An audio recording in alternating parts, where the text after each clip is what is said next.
안녕하세요, 구독자 여러분. 오늘도 랄라의 사연 드라마를 찾아주셔서 감사드립니다. 제 손에 들린 오늘의 사연은 여자들의 고민거리 1위인 다이어트와 관련된 반전 사이다 이야기입니다. 사연자님의 몸고생과 마음고생을 헤아려 주시며 재미있게 들어주시길 부탁드려요. 안녕하세요. 아주 평범한 집안에서 성장한 전 무탈하게 대학을 나오고 괜찮은 회사에 들어가 사회생활을 시작했습니다. 그때는 20대이고 좀 예뻐서 따르는 남자가 좀 있었는데 하나같이 얼간이 같고 한번 어떻게 해볼 속셈인 게 다 보여서 거절했답니다. 그래서 솔로인 시기가 길어졌고 일을 보다 못한 친한 친구가 남자를 소개해주겠다며 절 불렀어요. 신영아, 오늘 나오는 남자 진짜 괜찮은 사람이야. 내가 아는 오빠 중에 제일 멋있고 집안도 빵빵해. 그렇게 괜찮으면 경희 네가 만나지. 왜 날 소개해줘? 나 알잖아, 연상 싫어하는 거. 난 파릇파릇한 연하가 좋아. 어쨌든 네 사진 보고 마음에 든다고 졸라댔던 오빠니까 잘해봐. 직접 봐야 알겠지만 난 성격이 제일 중요해. 한번 어떻게 해볼 속셈인 놈들이 워낙 많아야지. 이 오빤 그런 사람 아니거든. 저기 온다. 비니 오빠! 친구가 손짓하는 방향으로 고개를 돌렸더니 키 크고 멋있는 남자가 걸어오고 있었습니다. 저를 보며 치아를 모두 드러내며 미소를 짓고 인사하는데 듣던 것보다 훨씬 괜찮은 남자로 보였어요. 안녕하세요, 신영씨. 허빈입니다. 다들 원빈, 현빈 따라하냐고 놀리는데 본명이 허빈이에요. 아, 이름이 참 멋지시네요. 얼른 앉으세요. 신혁씨는 사진보다 실물이 훨씬 예쁘신데요? 제가 경희한테 소개팅해달라고 조르길 잘한 것 같아요. 전 수줍은 미소를 지으며 소개팅남과 대화를 나누고 식사도 했습니다. 친구 경희는 소개팅한 저희 두 사람이 마음에 들어하는 걸 눈치채고 말도 없이 사라졌답니다. 그래서 저와 오빠는 즐거운 시간을 보내고 다음 만남을 약속했어요. 그는 처음 본 저에게 남자친구가 되고 싶다고 고백했는데 생각해보겠다고 한번 튕겼답니다. 그렇게 그 후 몇 번 더 만남을 가진 후 저와 비니 오빤 사귀는 연인 사이가 되었고 빠른 속도로 사랑을 키워나갔어요. 그는 다른 남자들처럼 하룻밤 보내보려는 수작을 걸지 않고 제가 마음을 열 때까지 기다려준다고 했죠. 그 말에 오빠를 더 좋아하게 되었고 함께하는 미래를 꿈꾸었습니다. 전 그에게 수습기간처럼 3개월 동안 스킨십을 허락하지 않았는데 아주 잘 참아주더군요. 하지만 이후 마음을 열게 되며 얼마나 뜨겁게 많은 밤을 보냈는지 몰라요. 오빠, 이런 늑대인 줄 몰랐네? 진짜 무서운 늑대다. 내가 그동안 얼마나 많이 참은지 모르지? 네가 마음을 열어줄 때까지 허벅지를 꼬집어가면서 참았다고. 이제부턴 매일매일 늑대로 돌변할 거니까 그런 줄 알아? 자, 그럼 늑대로 다시 변신한다. 아우! 몰라.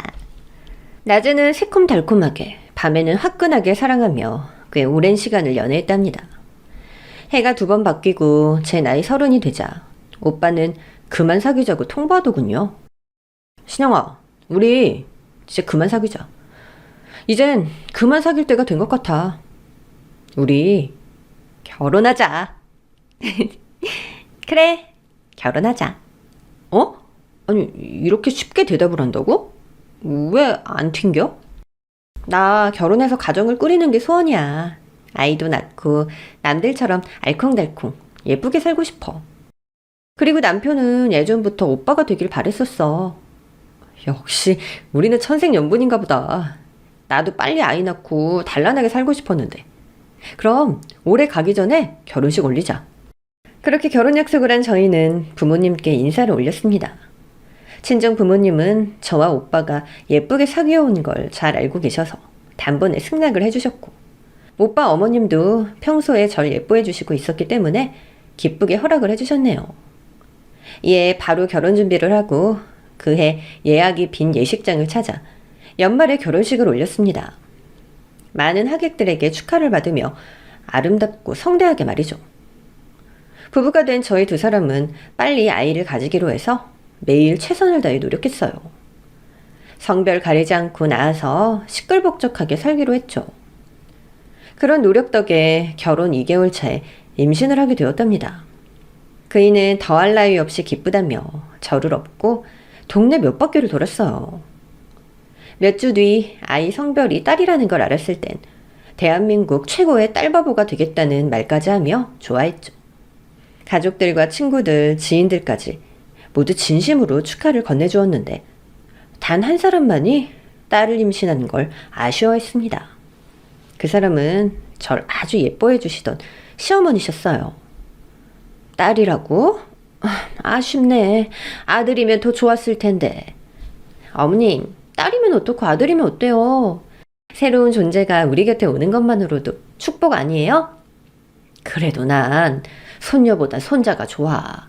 내가 옛날 사람이라 그런지 우리 허씨 집안 대가 끊기는 게 마음에 걸린다. 뭐 하나만 낳을 건 아니니까 둘째를 아들로 가지면 되겠지? 아, 둘째를 가지라는 말씀이시죠? 그래. 왜? 설마 하나만 낳고 끝내려는 거였니? 사실 아이 하나만 낳고 키우는 것만으로도 힘든 세상이어서 남편에게는 둘째를 갖지 않겠다고 말해놓은 상황이었습니다. 그런데 시어머니의 기분을 좋게 해드리려고 둘러대듯이 대답했네요. 아니에요. 둘째 낳아야죠. 그때는 꼭 아들로 낳겠습니다. 당연히 그래야지. 손자는 무슨 일이 있어도 낳아야 된다. 그동안 좋게만 보이던 시어머니에게서 낯선 느낌을 받고 돌아왔습니다. 여하튼 전 태교를 열심히 건강하게 잘해서 배가 남산만하게 불러왔고 다른 부위에도 제법 많은 살들이 붙었답니다. 거울을 본 제 모습 중 가장 뚱뚱하게 보여서 남편에게 걱정의 말을 꺼냈죠. 나 진짜 뚱뚱하다. 너무 못나 보여. 그치? 무슨 소리야. 내 눈은 예쁘기만 한데. 그리고 지금 당신이 찐 살은 위대한 일을 하기 위해 찐 살이잖아.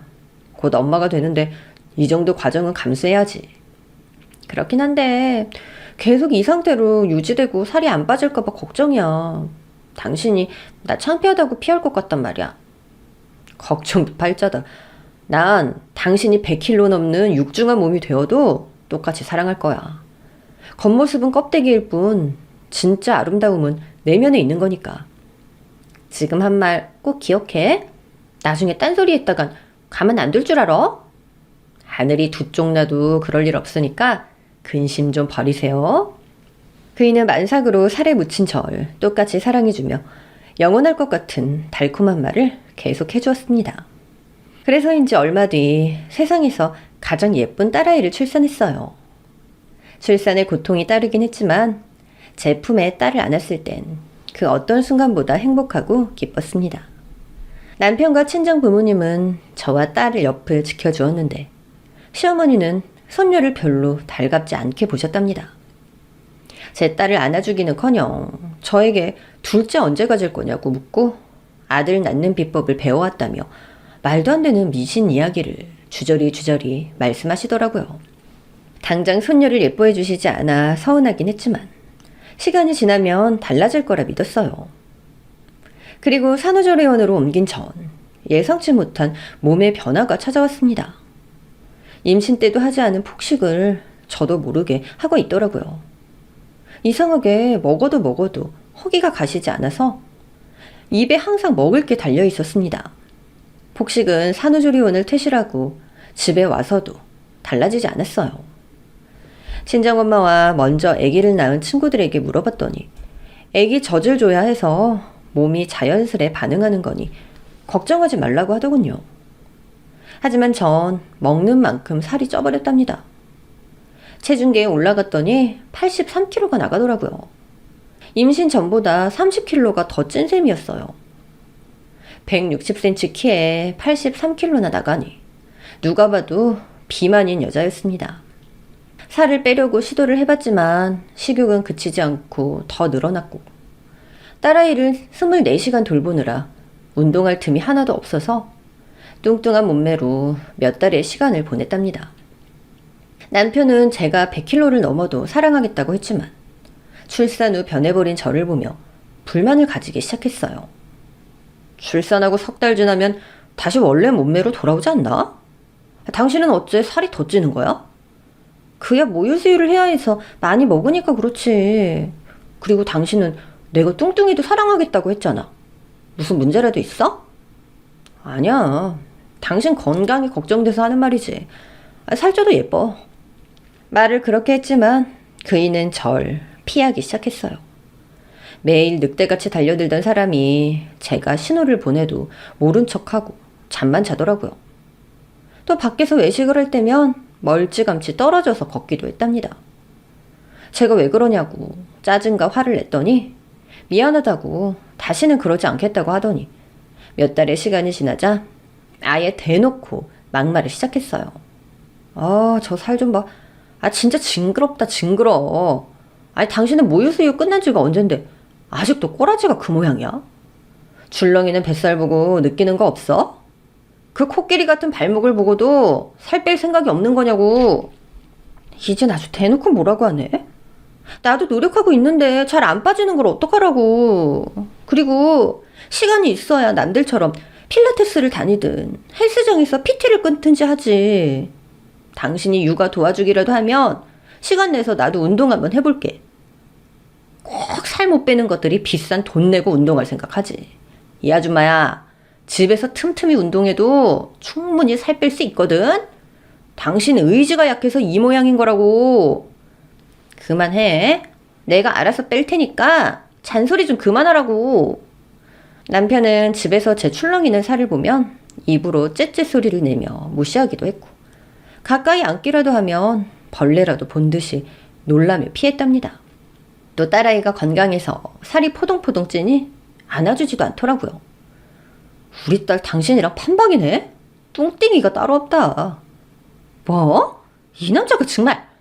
나한테 뭐라 하는 건 참겠는데 우리 딸한테 그따위로 말하는 건 나 못 참아. 당신 자식한테 그렇게 말하고 싶니? 참, 내 말이 틀렸냐?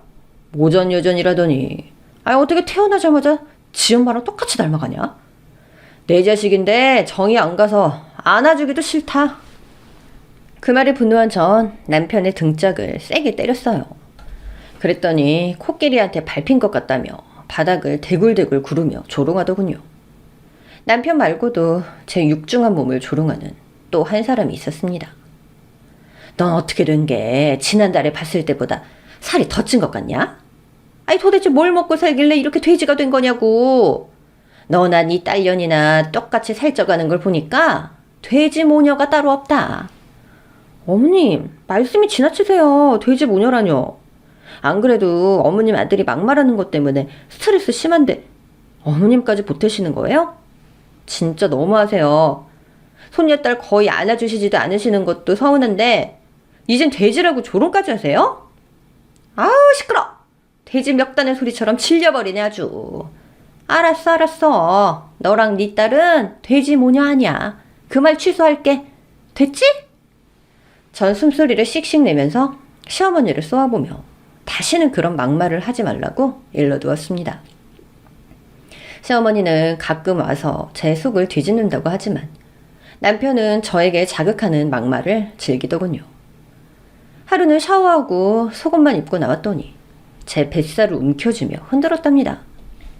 야, 이 정도면 삼겹살 5건은 되겠다. 오늘 삼겹살 땡겼는데 정육점 갈 필요 없이 이거 구워 먹으면 되겠다. 희가 안 나? 이젠 주둥아리로 모자라서 손장난질이냐? 손모가지 확 날려버리기 전에 이거 놔. 그래. 코끼리 발에 밟힐라. 내가 당신이랑 싸우면 100% 지니까 놔줄게.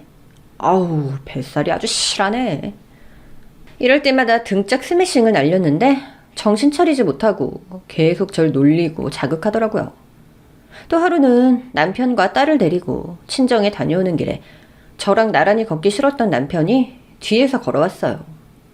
그이는 제 발이 땅에 닿을 때마다 입으로 쿵쿵 소리를 냈답니다.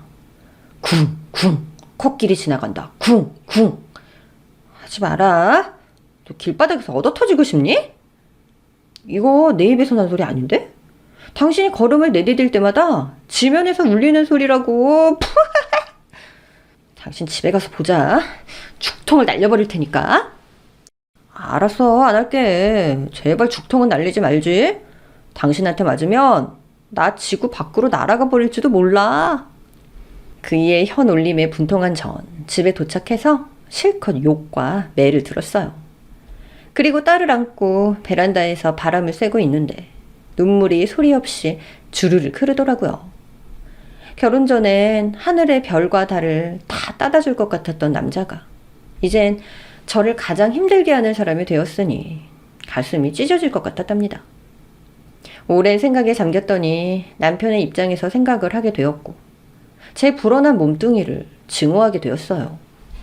그래서 전 독한 마음을 먹고 살을 빼기로 결심했습니다.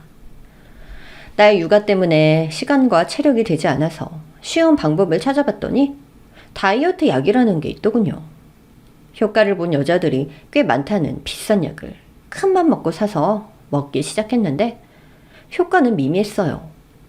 겨우 1, 2kg 빠지는 게 전부였죠. 그래서 다른 루트를 알아보다 병원에서 처방해주는 약을 먹어보기로 했답니다. 일명 나비약이라고 불리는 다이어트 약이었는데 아마 살 빼시려고 병원에 가신 분이라면 한 번쯤은 들어보셨을 거예요. 전 이 약을 먹고 일주일 만에 10kg를 감량했답니다. 식욕이 거짓말처럼 사라져서 저절로 굶게 되었기 때문이죠. 이 다이어트 약은 살을 빼는데 효과는 좋았지만 그에 따른 부작용이 상당했어요. 불면증과 건망증이 심해져서 하루를 맑은 정신으로 보낼 수 없었답니다. 딸에게 분유를 먹였는데 바로 잊어버리고 또다시 분유를 타서 먹이려다 딸을 울리기도 했고 기저귀 갈아주는 걸 잊어버려 딸의 변이 딱딱하게 굳을 때서야 생각이 떠오르기도 했어요. 그리고 가장 큰 부작용은 바로 거식증이었습니다. 하루에 겨우 한 끼를 아주 조금만 먹으려고 해도 구역질이 나고 삼켰던 음식마저 바로 토해버렸어요. 이런 부작용을 겪을 때 약 복용을 멈췄어야 했는데 살이 빠지는 걸 보고 욕심이 나서 멈추지 못했습니다. 살이 빠지는 과정이 힘들긴 했지만 묵직했던 뱃살과 코끼리 같던 발목이 얇아지며 예전의 몸으로 돌아오는 게 느껴졌죠. 그런데 약을 과하게 먹어서인지 부작용이 심했는지 거식증은 멈추지 않았습니다. 제 몸은 예전 몸매를 지나 뼈만 앙상하게 남았답니다.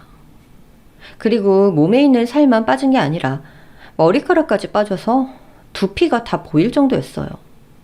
이 모든 게 나비약을 먹은 지 3개월 만의 일이었죠. 뼈와 가죽만 남은 저의 몰골은 말이 아니었어요. 몸에 지방이 하나도 남아있지 않아서 노인처럼 모든 가죽이 축 처지고 10년은 더 나이가 들어 보이는 주름이 생겨났답니다.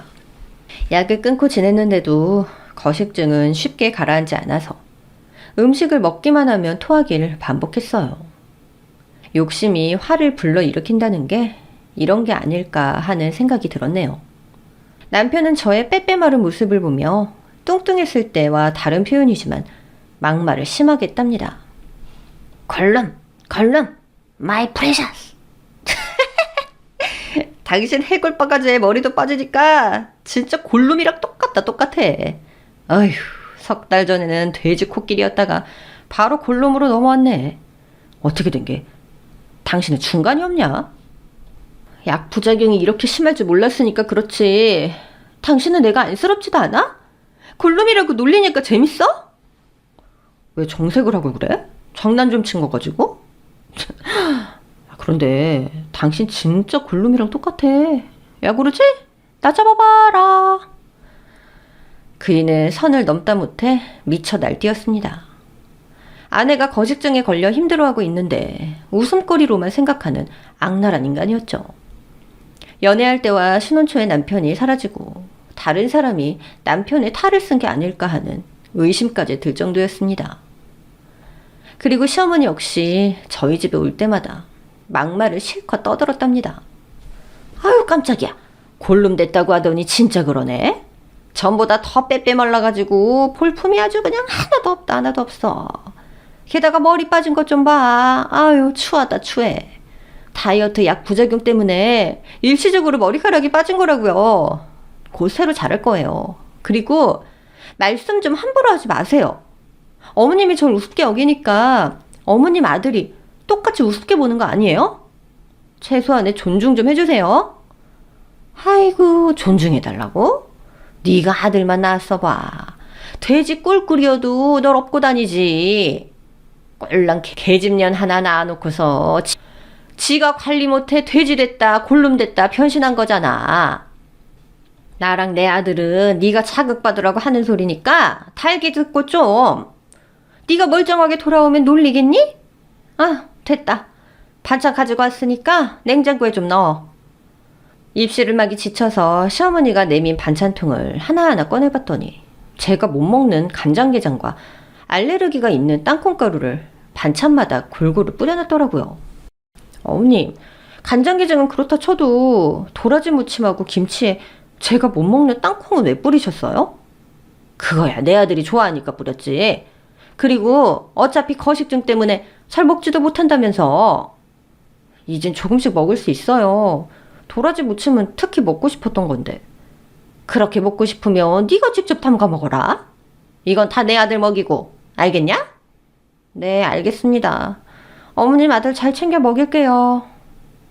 네 꼴을 보니까 당장 둘째는 가지지도 못하겠다. 에휴, 지금 네 몰골을 보니까 손자를 낳아도 너 닮은 애가 나올까 봐 걱정이야, 걱정.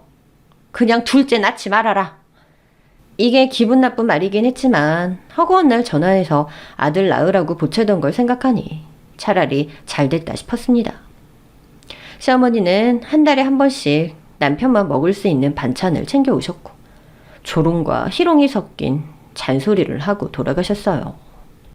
거식증이 거의 나아가며 입맛이 돌기 시작해서 하루에 2끼를 먹게 되며 빠졌던 머리카락이 나오기 시작했고 빼빼 마른 몸에 아주 조금씩 살도 붙었답니다.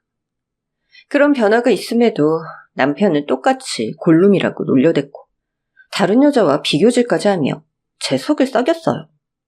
어제 우리 회사 들어온 신입 기집애가 있는데 말이야. 아주 그냥 쭉쭉 빵빵이야. 가슴이 못해도 D컵은 될 거고 궁둥이도 가슴만큼 크더라니까. 얼굴은 탤런트 저리 가라야. 아우, 진짜 내가 총각이면 바로 작업 들어가는 건데. 에휴, 내가 어쩌다 이런 골룸이랑 결혼을 해서 발목을 잡혔을까. 내 인생도 참 불쌍하다. 이보세요. 나니까 당신이랑 결혼한 거야. 그런 쭉박녀가 당신 같은 남자가 들이대면 받아줄 것 같아? 내가 전부터 말해주고 싶었는데 당신 엄청 노안이야. 나이보다 훨씬 많아 보인다고. 그리고 말할 때마다 입에서 똥냄새 나.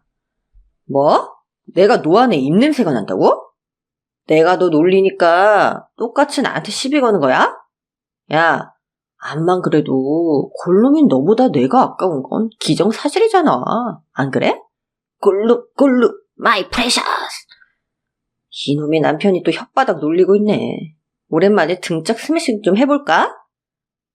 아, 알았어. 그만할 테니까 가서 밥이나 좀 차려. 그래도 당신이 잘하는 게 하나 있잖아. 밥상 차리는 거. 요즘 여자들은 남편 굶기기 일수라는데 너는 밥 하나는 잘 차려주잖냐. 골룸아, 밥 내오거라. 그의 독이 든 말을 듣고 나니 그냥 지나가면 안 되겠다 싶어서 뒤돌아 있는 남편의 머리채를 잡아챘습니다. 다시 말해봐. 내가 니놈 머리털을 다 뽑아버려서 진짜 골룸으로 만들어버릴 테니까. 아파. 여보 잘못했어. 다신 안 놀릴게. 나 머리 빠진 거 알잖아. 그만 뜯고 좀 놔줘. 너 다음에 또 주둥아리 놀리면 진짜 강냉이를 털 줄 알아라. 알았어. 하여튼 성질머리 고약하다니까. 독하게 약 먹고 살 빼더니 성격이 배로 나빠졌어.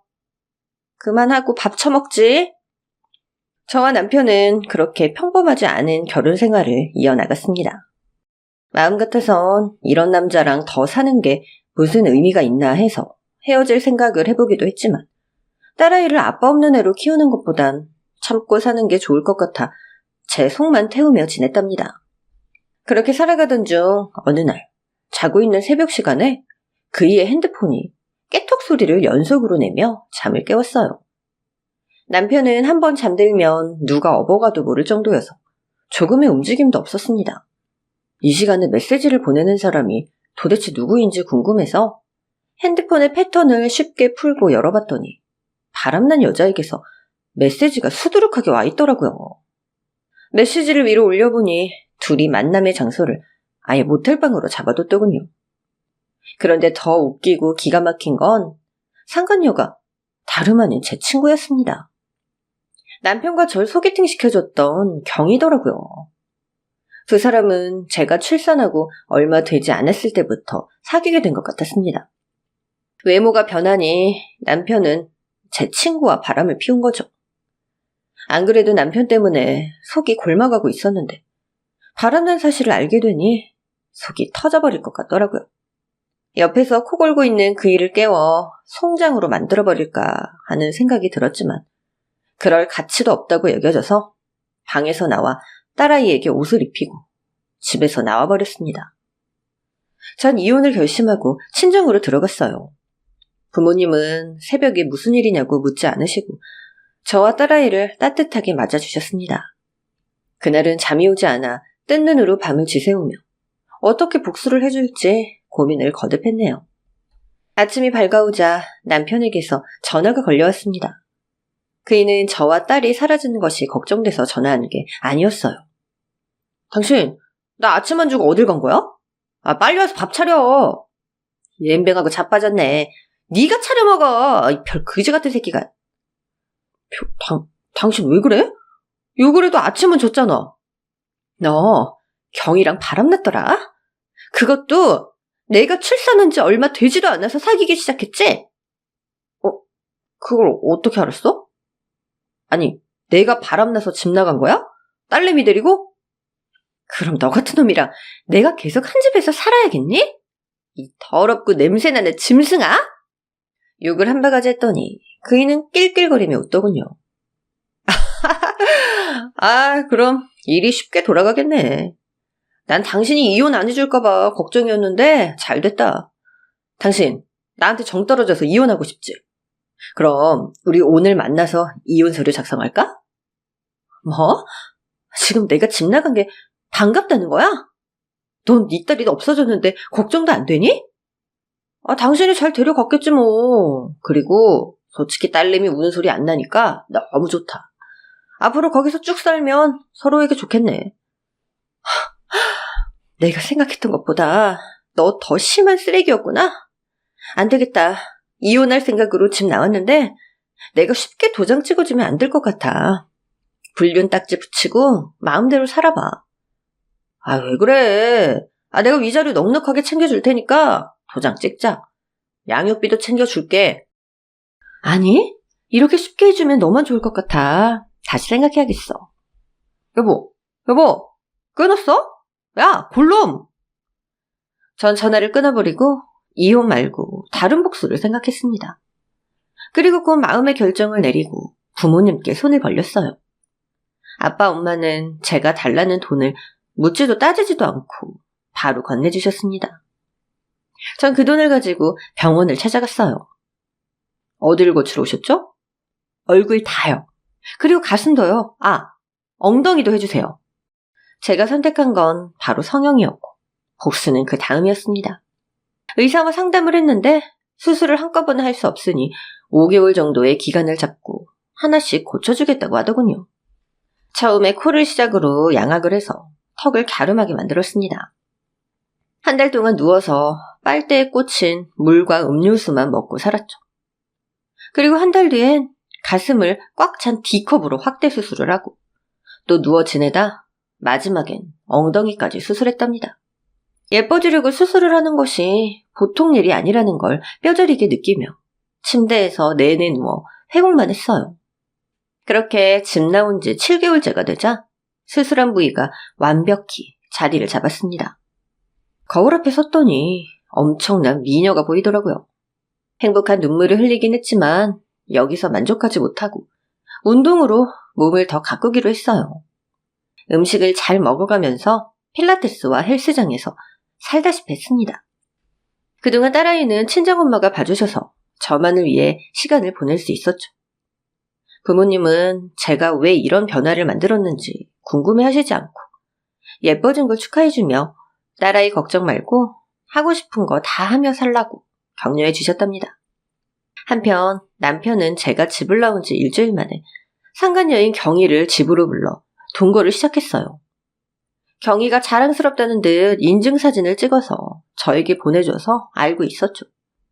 그런데 이미 오만정이 떨어진 상태라 그런지 별로 화도 나지 않았습니다. 남편과 살던 집에서 나온 지 정확히 1년이 지나자 저의 모습은 누가 봐도 아름답고 예쁘게 변해 있었어요. 운동을 하고 레깅스를 입은 채 친정으로 돌아가는 길이면 항상 남자들이 번호를 달라고 들러붙기도 했답니다. 이런 대우를 받다 보니 세상이 달리 보이기도 했고 신기하기도 했어요. 처녀 때도 만족하는 외모였긴 했지만 이런 특급 대우를 받은 적은 없었으니까요. 이제 모든 준비가 끝난 전 남편의 집을 찾아갔습니다. 일부러 그이와 상간녀가 일하러 나간 시간에 몰래 들어갔어요. 그런데 이 두 잡년놈이 안방에서 그 짓을 하고 치우지도 않았는지 지난밤의 흔적들이 그대로 있더군요. 또 거실에 걸린 저와의 결혼사진은 사라지고 경희와 남편이 새로 찍은 웨딩사진이 걸려 있었답니다. 그걸 보니 피식 웃음이 나오더라고요. 곧 사진 속의 미소가 피눈물로 바뀔 걸 생각하니 벌써부터 재밌어졌습니다. 저녁 시간이 되자 현관문이 열리며 두 연놈이 같이 들어오더군요. 현관문이 닫히자 두 연놈은 격하게 입술을 부딪혔습니다. 전 한숨을 길게 쉬며 목을 풀었습니다. 아, 사람이 와 있는 것도 모르고 뭐하는 짓들이람. 이윽고 불륜 커플은 저를 보더니 화들짝 놀랐습니다. 두 사람 모두 저를 알아보지 못했어요. 아가씨 누구세요?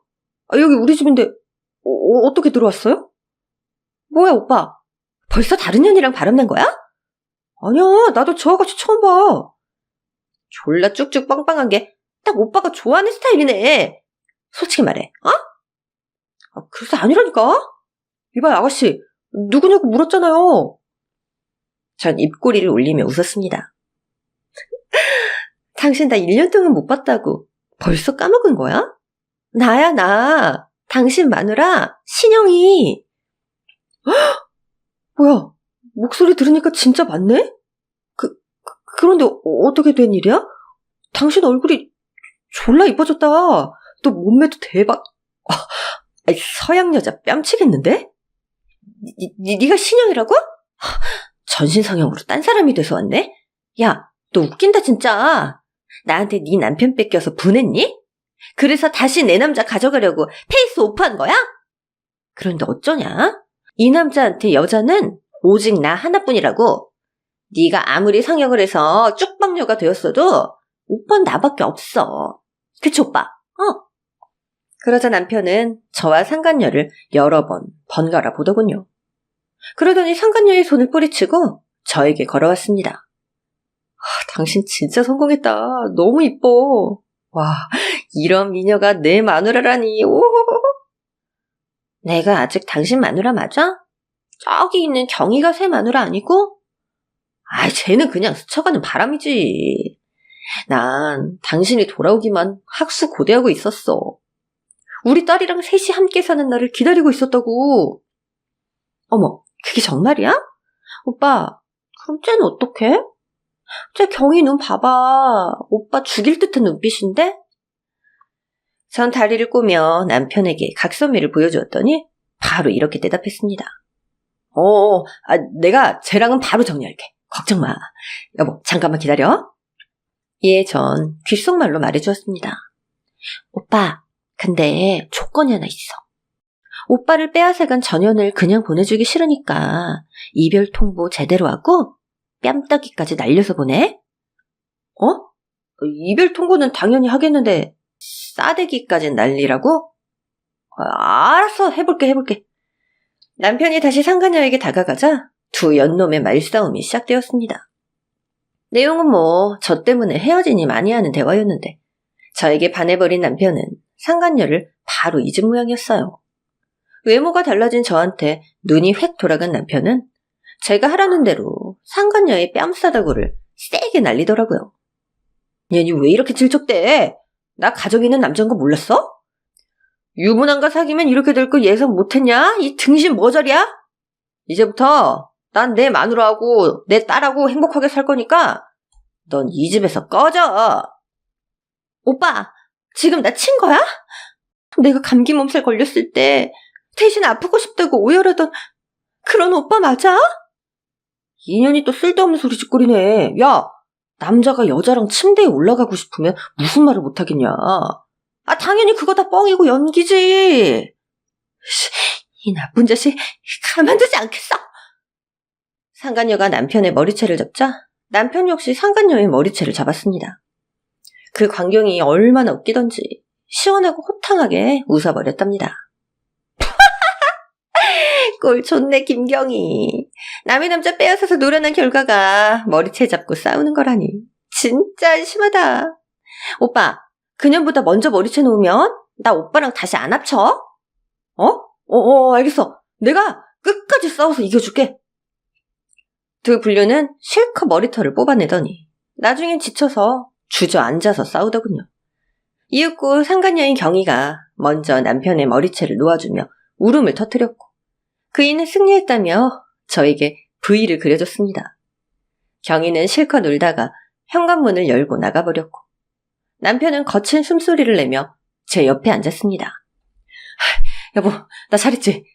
그럼 이제 우리 다시 시작하는 거 맞지? 우리 딸도 데려오고 말이야. 바로는 안 되겠어. 날 두고 바람 피운 남편을 너무 쉽게 용서해주면 안 될 것 같아. 그 벌은 내가 살면서 갚도록 할게. 내가 매일 당신 앞에 무릎 꿇고 빌겠다고. 그런 감성적인 건 하지 마. 난 현실적으로 보상을 받았으면 좋겠는데?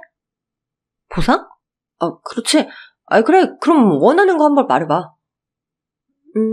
일단 이 아파트를 내 명의로 해줘. 그리고 당신이 들고 있는 적금 만기가 다가오고 있잖아. 그것도 나한테 줘. 뭐? 아파트에 적금까지 다 달라고? 그거 다 주면 나 완전 거진데. 나랑 같이 사는 조건인데 싫어? 어차피 우리가 계속 같이 살 건데 명의가 중요한가? 그렇겠구나. 그럼 뭐 당신이 원하는 대로 다 해줄게. 달라는 거 다 줄게. 여보, 그나저나 우리 아주 오랜만에 만났는데 저기 침대로 갈까? 전 거울을 보고 연습했던 눈웃음을 치며 말했습니다. 으유, 이 늑대. 옛날에 그 늑대가 돌아왔구나? 그럼 한번 지져봐. 알았어. 아우, 나는 늑대다. 난 신영의 한 마리 늑대다. 아우. 이 귀여운 녀석. 그런데 오늘은 안 돼. 다음에 나한테 다 보상하고 나면 그때 하자. 일단 먼저 침대로 가자. 제발 자기야. 나 벌써 후끈 달아올랐다고. 와, 기다려. 내가 1년 동안 오늘 같은 날을 기다렸는데 당신은 그깟 며칠을 못 기다리는 거야? 나랑 빨리 합치고 싶으면 빨리 부동산부터 가봐. 제가 몸을 숙여서 가슴골을 보여줬더니 남편 얼굴이 붉어지며 난리가 나더군요. 알았어. 그럼 내가 당장 가서 진명이 바꿀게. 적금도 다음 주 만기니까 받으면 당신한테 바로 입금해줄게. 그래, 그럼. 우리 그럼 일주일 뒤에 만나자. 나도 친정 가서 짐도 싸고 정리할 거 해야 하니까 다음 주에 만나자고. 그리고 시어머니가 알게 되면 제 복수에 코가 빠질까봐 저희 합치는 얘기는 당분간 비밀로 하자고 덧붙였습니다. 알겠어. 엄마한테 나중에 말해도 상관없지. 그리고 나도 집에 있는 경이 물건들 딱 갖다 버리고 새 출발할 준비를 해둘게. 도배랑 장판도 싹 새로 해야겠다. 고마워. 그럼 난 이만 가볼게. 여보, 가기 전에 뽀뽀라도 한번 해주면 안 될까? 참고 기다려. 일주일 뒤에 실컷 하게 될 텐데 그것도 못 기다려? 나 갈 테니까 정리하는 대로 연락해. 그렇게 남편 집에서 상간녀를 내쫓고 남편의 혼을 쏙 빼놓고 나왔답니다. 예상한 대로 남편은 일주일 만에 만기가 된 적금을 받아서 저에게 입금을 했고 아파트 명의를 제 이름으로 해주었습니다. 또 집을 세 단장 했다며 사진을 찍어 보냈더라고요. 전 정리하는데 며칠 더 걸릴 것 같다며 조금 더 기다려달라고 전했어요. 그리고 다음 단계로 넘어가서 부동산에 찾아가 아파트를 내놓았고, 남편이 일하러 간 사이에 집을 보러 온 사람들에게 집 구경을 시켜주었는데, 새로 단장한 집을 마음에 들어해서 처음으로 구경 온 사람에게 집을 팔았습니다. 그리고 남편에게 이혼 서류를 퀵으로 보냈어요. 또 집이 팔렸으니 빨리 이사가라는 쪽지까지 넣어주었죠. 이를 받은 남편은 저에게 다급히 전화를 해서는 왜 이러는 거냐고 묻더군요. 여보, 이게 무슨 짓이야? 나 엿먹이려고 이런 거야? 응, 당연하지. 그럼 내가 진짜 너랑 다시 살 줄 알았니? 내가 미쳤다고 너 같은 악마 새끼랑 재결합을 하겠냐? 거기 도장 찍고 법원에서 보든지 소송으로 가든지 알아서 해. 여보, 이러지 마. 나 진심으로 당신을 다시 사랑하기 시작했어. 내가 아니라 내 쭉쭉 빵빵해진 몸매를 사랑하는 거겠지. 그리고 예뻐진 얼굴은 덤이고 껍데기만 좋아하더니 꼴 좋다. 당신이 나한테 준 상처에 비교하면 내가 가져간 게 그리 많진 않을 거야. 남편은 제가 복수를 했다는 걸 받아들이지 못하고 계속 다시 합쳐달라 애원을 했어요. 몇 번 들어주다가 끊어버렸더니 그제야 현실을 자각했는지 저에게 흥정을 시작했습니다. 여보, 당신 덕분에 집에서 나와서 엄마 집으로 들어갔어. 또 돈도 하나 남지 않은 알거지가 됐다고. 아니, 이건 해도 진짜 너무하는 거 아니야? 이혼할 거면 절반까지는 아니더라도 일부는 돌려줬으면 좋겠어. 싫은데? 돈 돌려받고 싶으면 소송으로 가면 되잖아. 여기저기 소문나면 당신 회사 다니긴 좀 그렇긴 하겠지만 말이야. 나 지금 노트북 앞에 있는데 당신 회사 게시판에 불륜짓거리 사진하고 내용을 올릴까 고민하고 있는데 어떻게 할까? 뭐? 안 돼! 나 내년에 승진심사 있어서 그건 안 된다고. 그럼 협의 이혼하든지. 그건 이제부터 당신 마음대로 해. 내 변호사가 연락할 테니까 알아서 잘 얘기해봐. 그렇게 전화를 끊어버리고 기다렸더니 제 변호사가 남편이 협의 이혼을 하겠다며 아파트와 적금에 대해서는 아무 말도 하지 않겠다고 했답니다. 남편 호적 등본에서 제 이름이 빠지자마자 전 남편 회사 게시판에 올리려고 했던 불륜짓거리를 바로 업로드했습니다. 제 복수는 사실 두 연놈이 패가 망신하고 길바닥에 나앉는 게 목표였거든요. 그래서 경인의 회사 게시판에도 같은 사진과 내용을 올려서 회사에서 쫓겨나게 만들었습니다. 또 동창들에게 모두 알려 경희에게 절대 도움을 주지 말라고 했죠. 경희는 회사에서 잘린 뒤 시골로 내려가서 조용히 쥐죽은 듯 살게 됐다는 소식을 들었습니다. 그리고 전 남편은 전 재산을 저에게 빼앗기고 회사에서 잘려서 시어머니 집에 얹혀 살며 배달 일을 시작했다네요. 시어머니는 제가 복수한 사실을 알고 난리가 났지만 할 수 있는 일이 하나도 없어서 발만 동동 구르고 신세한탄만 하며 속만 타들어가고 있다고 합니다. 이만하면 제 복수에 막을 내려도 되겠구나 싶었는데 얼마 지나지 않아서 큰 사건이 터지고 말았답니다. 전 남편이 배달을 하다 트럭과 충돌하는 사고를 당해 세상을 떠났다는 시어머니 연락을 받게 되었어요. 제가 뚱뚱할 때 모진 말을 들었을 때와 약 부작용으로 말라가던 시기에 골룸이라고 조롱했을 때, 그리고 제가 집을 나가고 상간녀와 살림을 차린 걸 알았을 때 남편이 죽었으면 좋겠다는 상상을 간혹 한 적은 있었지만 이렇게 현실이 될 거라고는 생각도 못했습니다. 저 때문에 이런 사달이 난 것 같아 잠시 죄책감을 가졌어요. 하지만 전 남편의 명복을 빌어주고 싶지 않아서 장례식장에 가지 않고 무시해버렸습니다. 그리고 욕하실 수 있겠지만 전 남편이 죽은 지 일주일 만에 남자친구가 생겼어요.